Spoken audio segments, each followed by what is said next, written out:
Normal student या candidate या जो एम्प्लॉय है वो सभी समझ पाएंगे, क्योंकि अगर आप न्यूज़ देखो या अलग अलग जगह देखते होंगे तो काफ़ी ये कॉम्प्लिकेटेड टाइप का लगता है कि कितना बढ़ेगा या नहीं बढ़ेगा।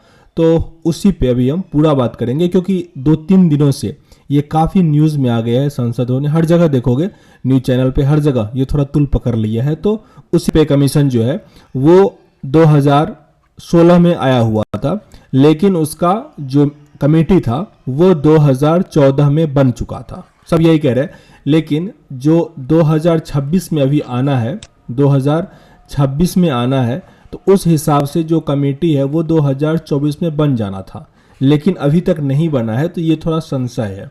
तो इस पे उन लोगों का ये रिप्लाई था कि 2016 की जो बात है वो चुनाव था 2014 में, और एक बड़ा मूवमेंट टाइप का था, कांग्रेस के पास कुछ ऐसा था नहीं, तो इन लोगों ने इसीलिए 2014 के स्टार्टिंग में ही जो था वो पे कमीशन का स्थापना कर दिया था।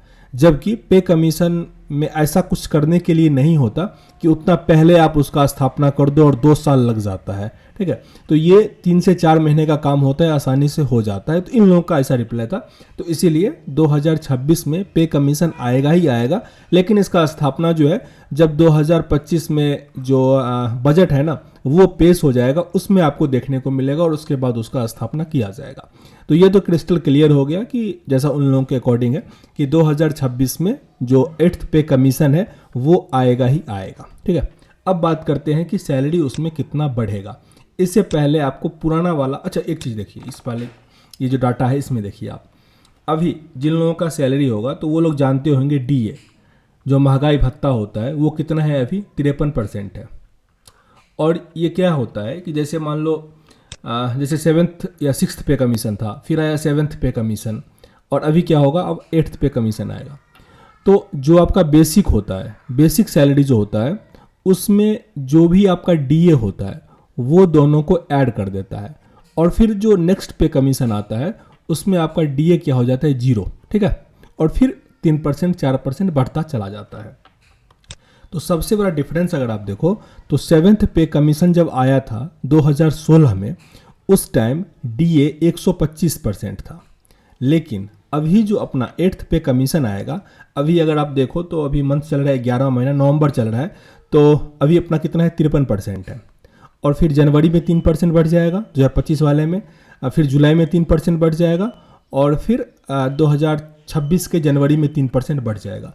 यानी 9 जोड़ दो तो 62% जो है उस टाइम तक अपने लोगों का डीए रहेगा। ये क्लियर है।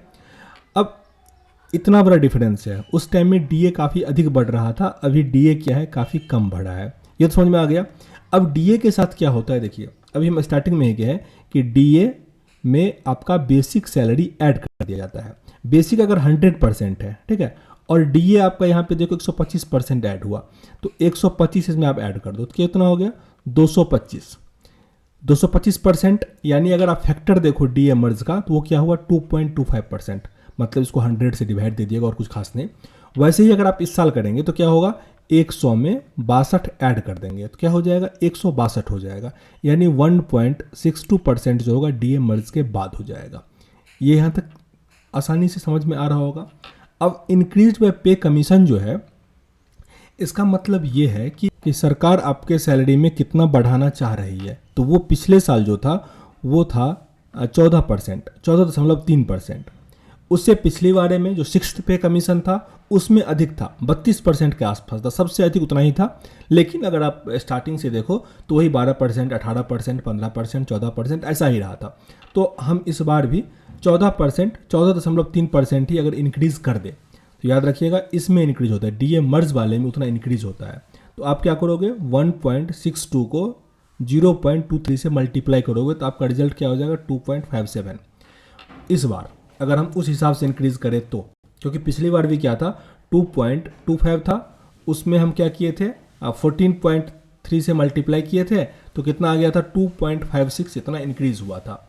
इसका फ़ायदा क्या हुआ था, अगर आप यहाँ पे देखो तो जो 6th पे टाइम में 7,000 सैलरी था उसको अगर आप इस 2.57 से मल्टीप्लाई करोगे, 7,000 को 2.75 या 57, 2.57 से मल्टीप्लाई करोगे तो सैलरी क्या आ रहा था, 18,000 रुपया जो था बेसिक बन रहा था। लेवल 1 वाले पोस्ट की हम बात कर रहे हैं। इस बार अगर हम करेंगे तो आपका ये जो बढ़ के आएगा वो कितना आएगा, 2.57 आएगा। मतलब थोड़ा का, अच्छा ये मैंने मल्टीप्लाई में थिंक कुछ चेंज नहीं किया, इसको ये गलत है। इसको अगर हम सही करें तो 0 पॉइंट यहाँ पे क्या आया है, 23 आया हुआ है। यहाँ पे इस दोनों को ऐड करेंगे, 2 और 3 5, इधर 8 और इधर 1, यानी 1.85 आएगा। ठीक है, तो 1.85 से हम क्या करेंगे, मल्टीप्लाई करेंगे, इधर 8 हो जाएगा। तो जैसे अभी 18,000 है, 18,000 है, इसको क्या करेंगे हम 1.85 से मल्टीप्लाई करेंगे, यानी रफली अगर हम 2 से मल्टीप्लाई करें तो 36,000 के आसपास होगा। थोड़ा कम कर दो, मतलब 32 से 33,000 के आसपास जो है उनका बन जाएगा वो। तो ठीक ठाक, दुगुना से तो नहीं पर थोड़ा बहुत 1.75 या 1.8 कह सकते हो, इतना कम से कम बढ़ेगा। अब थोड़ा बहुत फंस कहाँ जा रहा है, बहुत लोग कह रहे हैं कि ये जो है ना जो लास्ट में 1.85 आया, इसको कह रहा है कि 5% बढ़ जाएगा। तो ये मुश्किल है, हालांकि मांग की आज़ार अगर हो जाए तो ठीक ही है, पर वो मुश्किल है, उतना नहीं बढ़ने वाला। पर 1.85 से तो पक्का मल्टीपल होगा, उससे कम का मुझे नहीं लग रहा चांस, क्योंकि कितना भी कम करे तो अगर जैसा अभी तक बढ़ता आ रहा है वैसा भी करे तो इतना हो जाएगा। आई होप समझ में आया होगा काफ़ी बेसिक तरीके से। अगर आपका अपना निकालना है, आप किस पे ग्रेड में है, उसको आप 1.85 से मल्टीप्लाई कीजिए। जैसे जो 2800 ग्रेड पे में होंगे तो वो अपना 2800 को जो है ना वो मल्टीप्लाई कर लीजिए 1.85 से, तो आपका बेसिक पे इतना चला जाएगा। जो 4200 ग्रेड पे वाले होंगे तो वो 4200 को 1.85 से मल्टीप्लाई कर लीजिए। वैसे जो 5400 वाले होंगे, 4600 वाले होंगे, सब अपना सैलरी को 1.85 से अगर मल्टीप्लाई कर लेंगे तो वो उनका बेसिक हो जाएगा। जैसे यहाँ पे आप देख सकते हो कि उस टाइम में क्या था, 7,000 था। लेवल 2 वाले का कितना था, 7730 रुपया था। उसको आप क्या कर लो, इस वाले से 2.57 से मल्टीप्लाई करोगे तो वो आपका निकल के आ जाएगा।